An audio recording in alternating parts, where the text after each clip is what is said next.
Selamat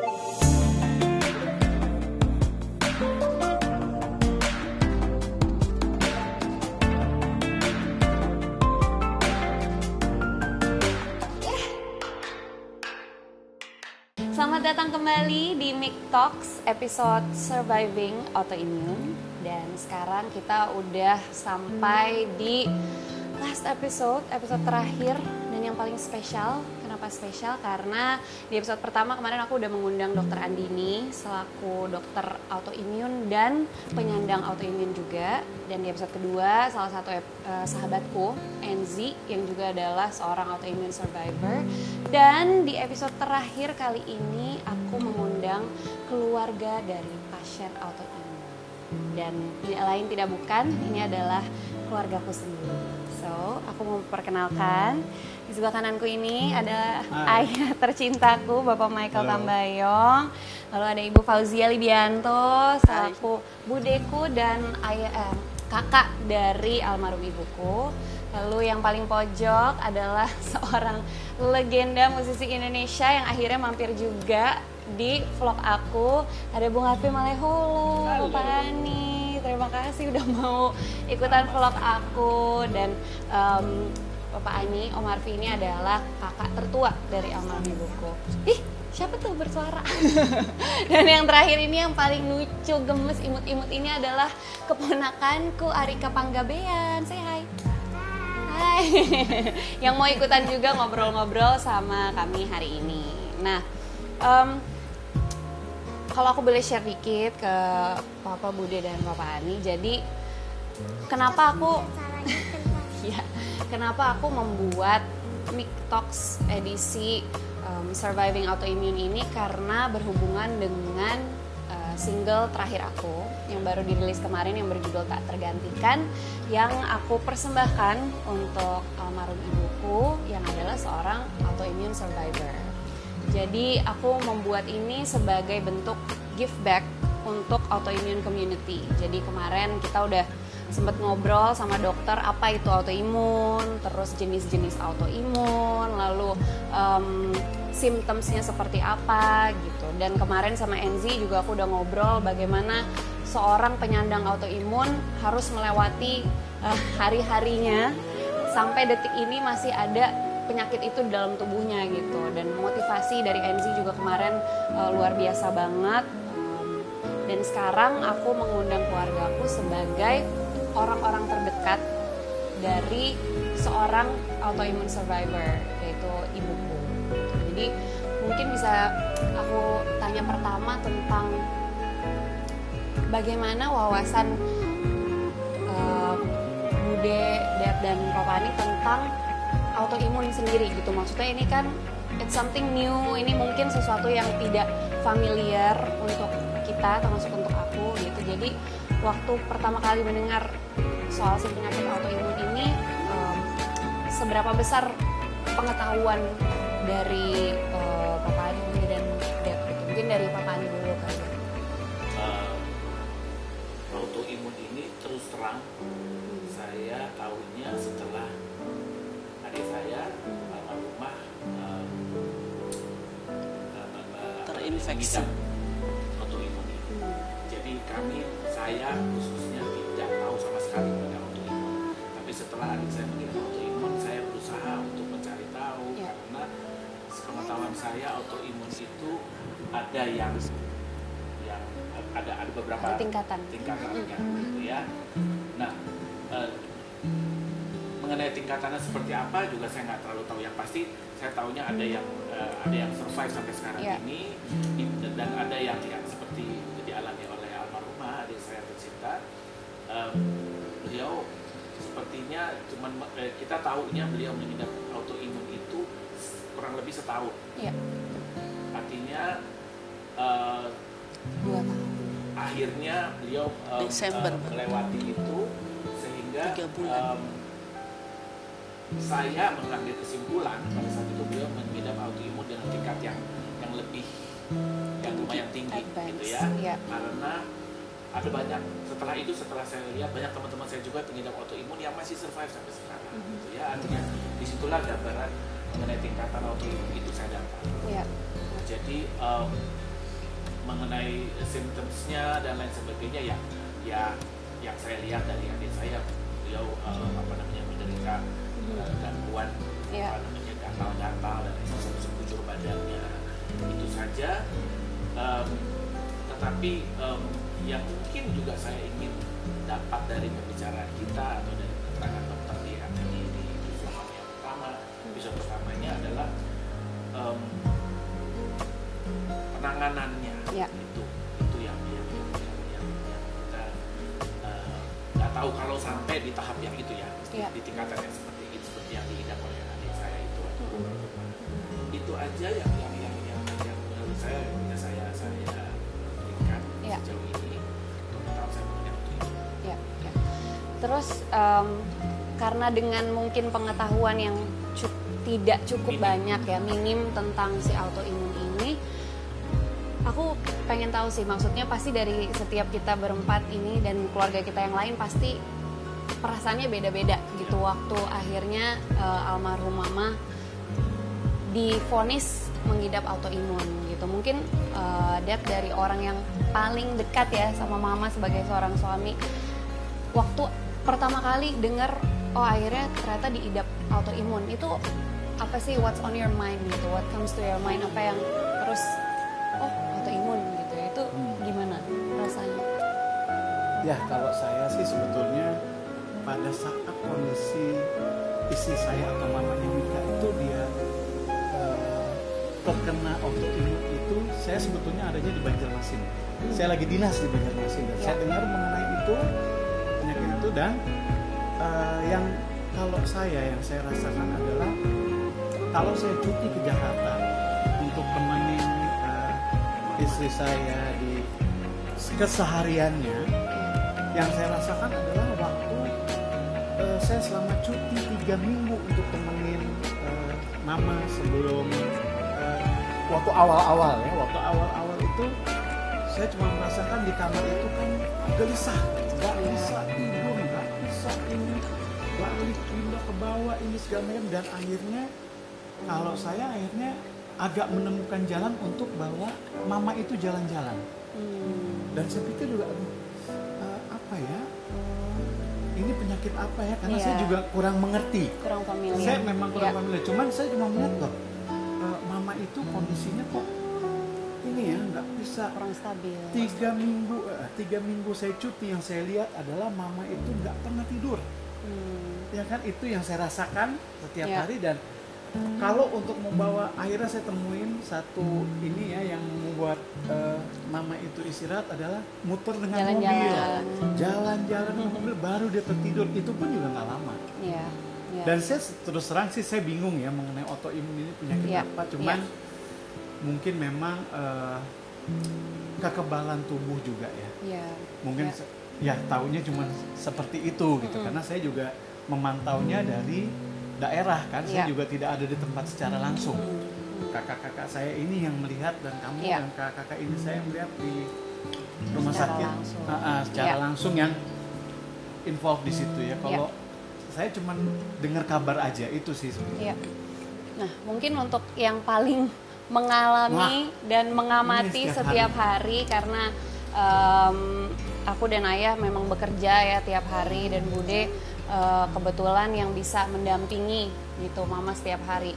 Mungkin biar teman-teman yang nonton tuh juga tahu gitu Bude, maksudnya apa sih yang dialami sama pasien autoimun, dan kita sebagai orang yang terdekat dan orang yang harus membantu dalam proses penyembuhan, setiap hari harus berada bersama seorang pasien autoimun, itu bagaimana gitu, maksudnya dari awal sampai akhirnya terdiagnosa, terus sampai akhirnya keadaannya agak memburuk gitu, gimana tuh? Boleh diceritain nggak dari awal?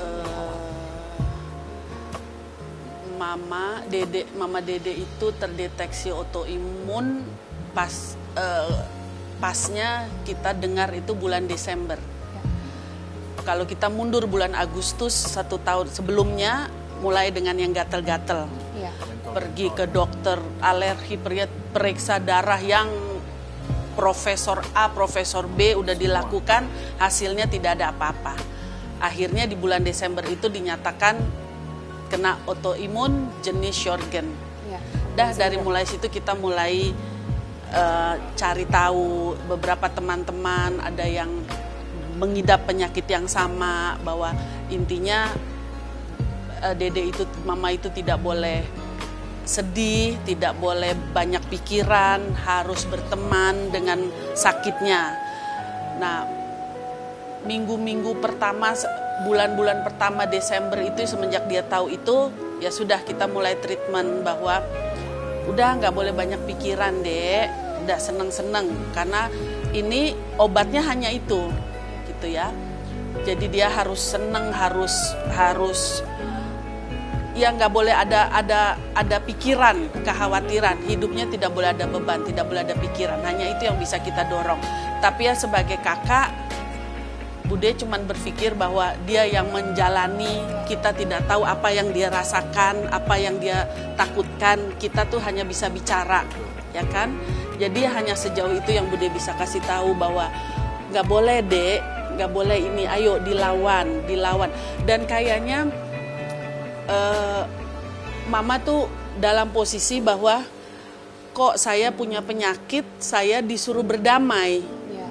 Nah, kalau dari Bude menangkapnya tuh itu, bahwa dia belum bisa menerima kenyataan itu, bahwa saya punya penyakit, saya harus berdamai, bukannya saya harus lawan penyakit itu.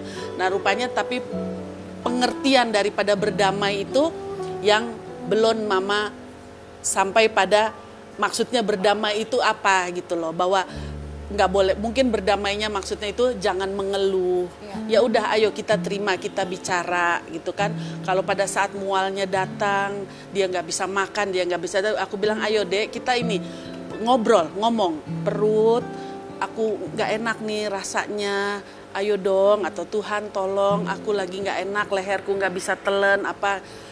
Itu yang harus banyak dia lakukan sebetulnya, bersama dengan obat yang diminum. Tapi hal-hal begitu yang kadang-kadang lupa, akhirnya dia bilang, aduh ini apa sih, kenapa sih begini, udah minum obat, udah begini, udah ke dokter. Nah itu yang Deva tuh belum bisa terima sampai mungkin ya keluar masuk rumah sakit, sampai akhirnya ada satu masa kita merasa bahwa dia lebih nyaman di rumah sakit karena dia dapat bantuan makanan, dia tidak bisa telan karena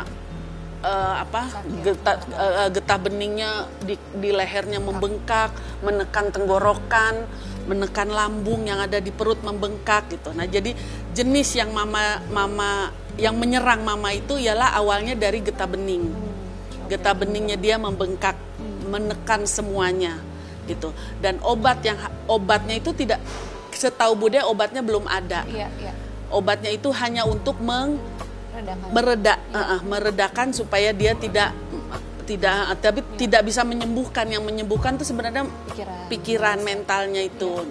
Nah cuman itu aja sih yang kasarnya mendampingi mama untuk membuat dia nyaman dengan kondisi seperti itu. Memang mungkin tidak nyaman karena itu penyakit, dia tahu itu sakit yang dia harus hadapin, nggak nyaman, tapi ya harus dia lakukan itu. Karena kalau kita ngobrol sama beberapa orang teman-teman Bude yang juga mengidap autoimun jenis yang sama, hanya itu obatnya, dia harus berdamai, yaitu berdamai itu. Nah berdamainya itu yang mama tuh belum dapat ininya tuh seperti itu. Caranya gimana dia harus berdamai gitu aja sih. Biar share juga ke teman-teman di rumah, kontribusi apa kira-kira yang bisa dilakukan sama orang-orang terdekat dari pasien gitu, yang mungkin bisa dari orang tua atau dari keluarga, kakak beradik, yang bisa diterapkan juga sama mungkin keluarga di rumah yang mempunyai sanak saudara yang terkena autoimun. Mungkin dari opanya. Ya, almarhumah Tuhan saya tercinta ini adalah anak paling kecil di antara kami bertiga. Beliau ini dari masih kecil sampai beliau udah menikah, sampai beliau punya nikah, waktu beliau masih kecil, beliau itu adalah anak yang sangat manja, selalu meminta perhatian lebih dari kakak-kakaknya. Sampai kadang-kadang tuh kita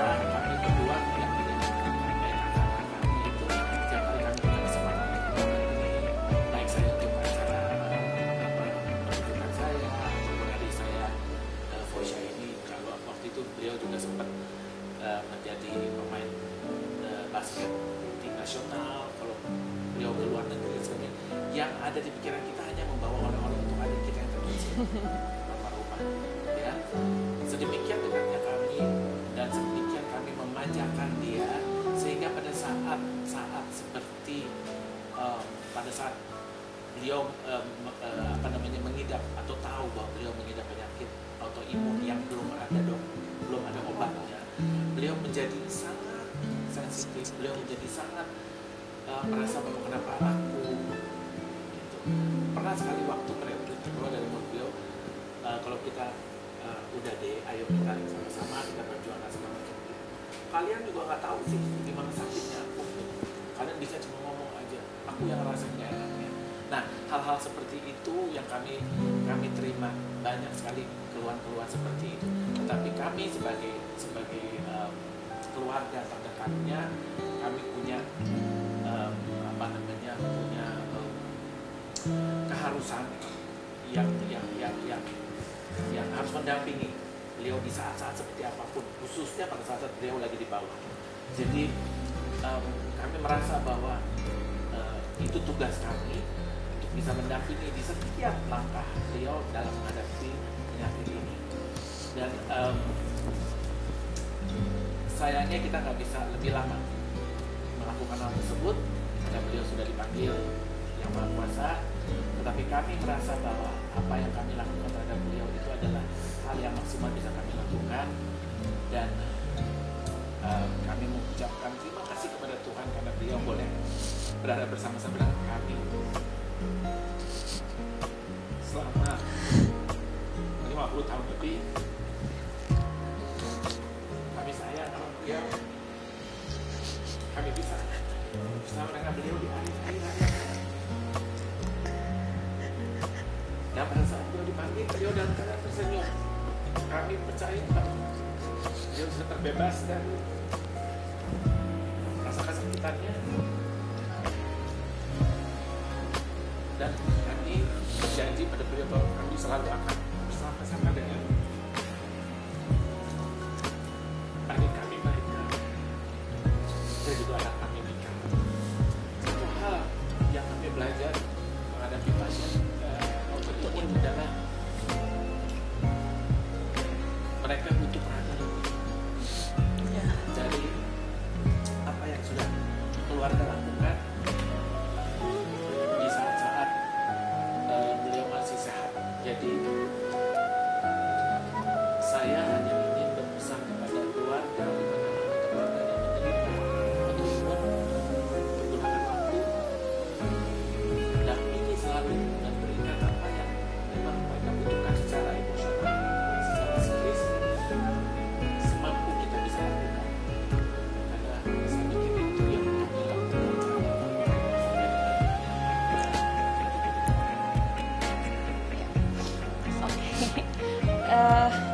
Dan mungkin kalau dari pengalaman kami sebagai keluarga, memang kesembuhan untuk ibu kami tercinta yang diberikan sama Tuhan adalah dengan memanggil beliau pulang ke rumahnya gitu. Dan itu untuk kami adalah kesembuhan yang paling sempurna, yang abadi, yang sesuai dengan permintaan kami, doa kami. Memang begitu jalan dari Tuhan gitu. Tapi mungkin kita juga bisa memberikan semangat untuk teman-teman yang sampai detik ini masih harus battling with autoimmune, untuk keluarga selalu yang mendampingi. Mungkin kita bisa kasih pesan, kasih semangat, Bude. Ya, seperti yang Bapak Ani sampaikan bahwa kita harus ekstra kepada pasien autoimun dan jangan putus asa. Kita dukung apa yang dia ini tuh, kita dukung gitu loh. Selama itu masih bisa kita lakukan gitu. Itu aja sih. Dan gimana motivasinya kita sebagai orang-orang yang harus mengambil keputusan-keputusan besar ya, pas mama masuk rumah sakit, pas harus mengambil tindakan-tindakan, ayah yang harus akhirnya memutuskan untuk masuk ICU, untuk pasang ventilator dan lain sebagainya. Itu bukan hal yang mudah pasti. Betul. Tapi mungkin bisa kasih semangat untuk yang sedang mengalami hal yang sama. Betul. Kalau saya sih mau sharingnya cuman di saat mama sakit pun saya ada di luar kota. Itu yang agak susah buat saya.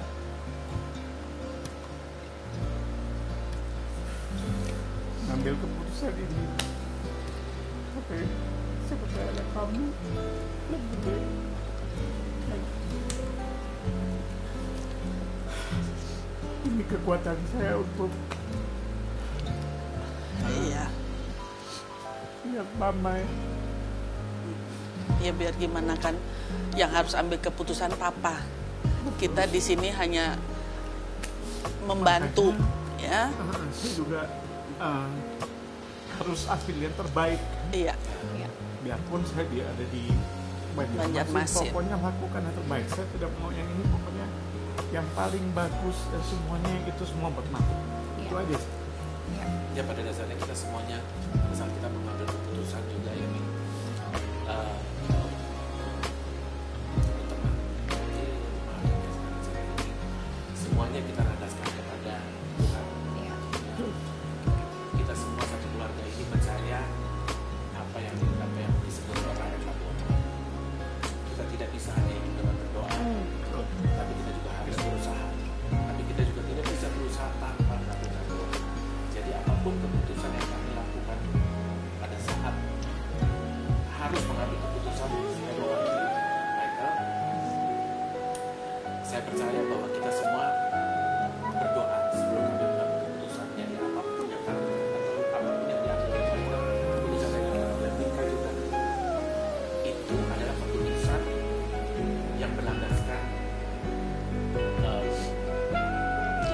jawaban dari Tuhan. Kami percaya bahwa apapun yang kami lakukan pada saat kami minta pertolongan dari Tuhan, itulah yang keluar dari mulut kami. Bahwa apapun yang kami lakukan semua ini, khususnya pada saat menangani kami, itu semuanya kami landaskan pada permohonan yang kita Tuhan.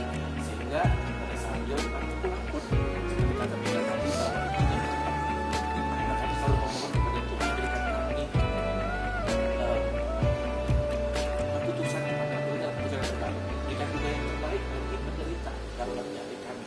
Jadi kita nggak minta kesembuhan. Kalau umpamanya kesembuhan itu atau memperpanjang waktu, kita melihat penderita itu menderita sekali, itu juga kita nggak mau. Oleh karena itu kita selalu memberikan yang terbaik. Terbaik itu bisa disembuhkan, tapi juga bisa dipanggil untuk menghadap Tuhan. Dan pada saat itu kita mendapatkan jawaban bahwa beliau akan dipanggil. Beliau sudah dipanggil gitu. Jadi itu harus kami terima dengan rasa apapun yang kami rasakan. Jadi ini juga mungkin bisa menjadi landasan atau bisa membantu teman-teman keluarga khususnya penderita autoimun pada saat mengambil keputusan supaya tidak ada penyesalan dan sebagainya. Hendaklah kita minta pertolongan kepada Tuhan dan biarlah apa yang keluar, perkataan apa yang keluar dari mulut kita, perbuatan apa yang kita lakukan itu semua melandaskan permohonan kita dan jawaban dari Tuhan. Sehingga apapun yang terjadi pada penderita, baik kesembuhan itu yang kita harapkan, maupun kalau memang harus menghadapi saudara kita harus dipanggil kembali ke hadirat yang Maha Kuasa, itu adalah jalan yang kami minta. Itulah jalan yang terbaik yang diberikan Tuhan kita keluarga pada saat itu. Saya pikir itu yang menjadi landasan kami pada saat mengambil keputusan lalu menerima keputusan yang diberikan kepada Tuhan, dari yang diberikan dari Tuhan. Itu aja. Jadi itu sedikit banyak pesan dari keluarga kami untuk teman-teman yang pada intinya adalah selain harus berdamai dengan apapun yang diberikan sama Tuhan, termasuk penyakit, terutama untuk penyakit autoimun yang memang belum ada cure-nya gitu. Dan yang kedua adalah selalu berdoa gitu, berdoa sama Tuhan, dan apapun jawaban yang diberikan oleh Tuhan itu kita harus percaya itu adalah yang terbaik. Dan pastinya untuk para keluarga, kerabat, orang-orang terdekat dari penyandang autoimun harus selalu memberikan semangat karena seperti yang kita semua tahu ya, hati yang gembira adalah obat yang paling manjur. Jadi kalau dikelilingi dengan orang-orang yang positif, yang suportif, aku yakin penyakit apapun, tidak harus autoimun, itu pasti bisa dilalui dengan hati yang lebih gembira dan hati yang lebih ikhlas gitu.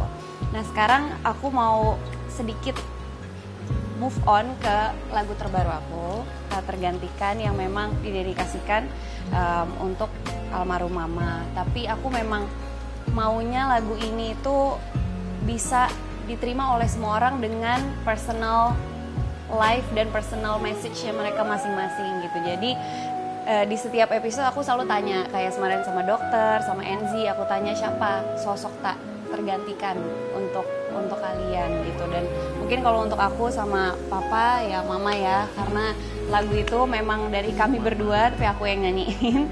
Jadi kalau dari kami berdua adalah untuk almarhum mama, sosok yang tak tergantikan untuk kami gitu. Nah kalau dari Papa Ani dan Bude, mungkin dari Bude siapa sosok paling tak tergantikan di hidupmu? Tak tergantikan.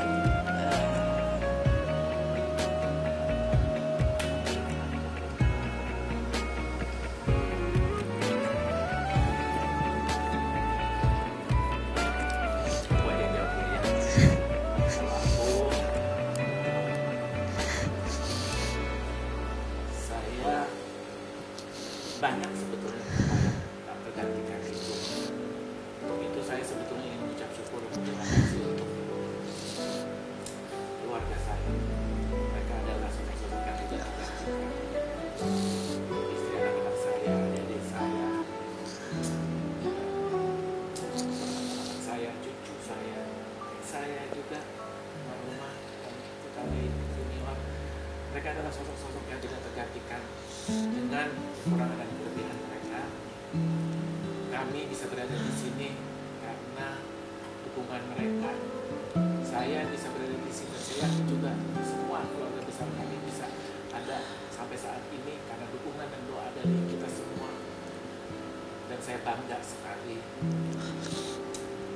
dengan sosok-sosok yang tidak tergantikan tersebut. Untuk itu saya mengucap syukur dan berterima kasih kepada Tuhan karena menghadirkan sosok-sosok tersebut, sosok-sosok yang tidak tergantikan. Terima kasih Tuhan. Bude Ya. sama. Memang untuk mama, papa, untuk mama untuk Deva, papa. Ya, itu yang memang berat. Mama Dede, teman selalu ini sama mama, sama aku. Jadi ya memang buat Bude juga berat. Tapi ya itulah, Mama udah seneng. Tapi memang kalau kamu tanya tak tergantikan ya sekarang ini, yang ada di benak Bude ialah Opa, yang selalu dulu anterin Bude, punya kebanggaan kalau Bude bisa mencapai satu prestasi. Kalau Mama Dede, karena dia selalu menjadi teman curhat buat Mama, buat Bude. Dia adik Bude perempuan, kita deket. Kalau sama Papa Ani Bude bisa curhat. Cuman ada bagian-bagian tertentu yang mungkin hanya dengan Mama Dede yang Bude bisa ngobrol. Ya sekarang kehilangan, ya jadi sosok itulah yang tidak tergantikan untuk saat ini buat Bude juga. Oke teman-teman, kita udah agak melo ya di sini. Jadi kira-kira seperti itu yang bisa kami bagikan sebagai keluarga dari seorang autoimmune survivor, sekaligus juga mengakhiri episode Mic Talks Surviving Autoimmune.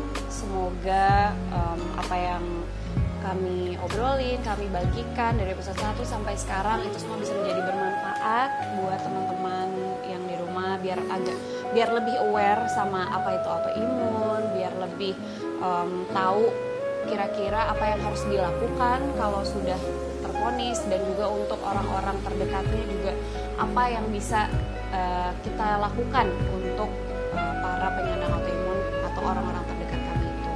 Terima kasih untuk Bapak Ani yang Sukses untuk tak tergantikan. Thank you. Kami merasa bahwa semua orang pasti punya sosok yang tidak tergantikan. Thank you. Ya, dan itu kita diwakili oleh Batu Sehingga Batu. Thank you Bapak Ani. Thank you Bude Iya, udah mau hadir. Thank you you Dad udah mau ngobrol-ngobrol. So, see you next time di episode lain Mik Talks.